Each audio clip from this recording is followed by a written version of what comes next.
Hey guys, kicking Pilates. Okay, so a lot of older high school or college, and even myself included, a lot of guys on here have SI joint or hip problems. A lot of times guys wake up out of the morning, they feel like they got a short, they look at their hips in the morning, they can see the top of their hip bones, one's a little bit higher than the other.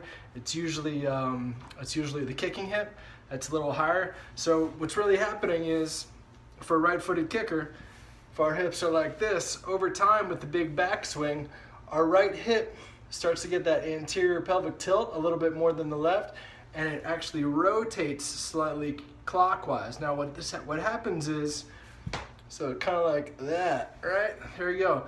And as this thing rotates clockwise, remember, the femur comes on the back of the pelvis, right? So when you get that big anterior pelvic tilt, just pretend my forearm is the femur.